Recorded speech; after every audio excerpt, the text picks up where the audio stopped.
كاس سوبر الثلاث قارات ازاي يعني؟ تعالوا شوفوا الاهلي هيشارك مع مين في البطوله ونظام البطوله ايه وجوائز البطوله كام، وربنا يسترها علينا يا جماعه. مبدئيا كده يعني كابتن محمود الخطيب اتصل دلوقتي حالا بمدرب الاهلي يسترب وقال له كده بالحرف: ابسط يا مستر ترب. قال له في ايه يا كابتن خطيب؟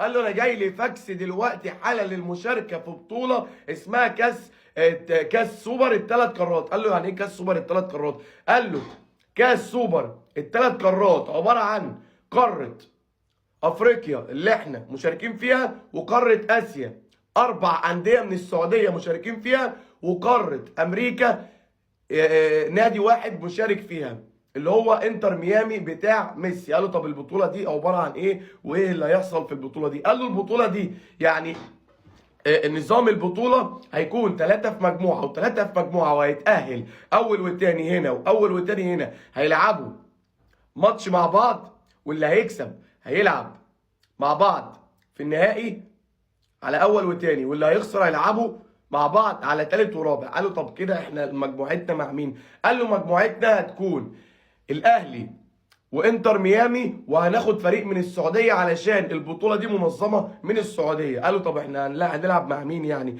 قال له بص، الفرق اللي احنا المفروض ان احنا يعني ال6 فرق اللي موجودين في البطوله، بص انا هقول لك. اول حاجه احنا طبعا تاني فريق انتر ميامي.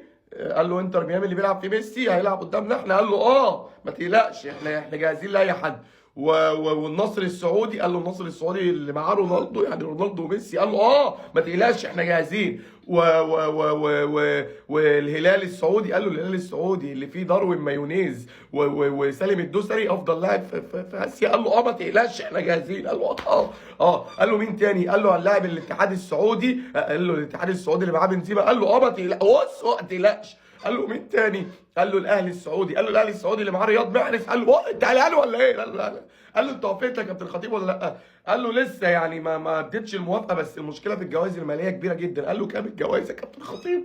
قال له الجوائز الماليه المركز السادس هياخد 6 مليون دولار، والمركز الخامس هياخد 12 مليون دولار، والمركز الرابع هياخد 18 مليون دولار، والمركز الثالث هياخد 24 مليون دولار، والمركز الثاني هياخد 30 مليون دولار، والمركز الاول هياخد 36 مليون دولار. قال له طب انت زغلله الفلوس عينيك يا كابتن الخطيب وهتضحي بينا احنا يعني ولا ايه؟ قال له طب احنا البطوله دي هتتلعب امتى؟ قال له في بدايه شهر 2 على طول، والماتشات هتكون سريعه جدا، كل 3 ايام مباراه، والدنيا كلها هتبقى سريعه. قال له يعني احنا مجموعتنا هنبقى احنا وانتر ميامي وحد من النصر او الهلال او الاتحاد او الاهلي. قال له السلام عليكم يا كابتن الخطيب.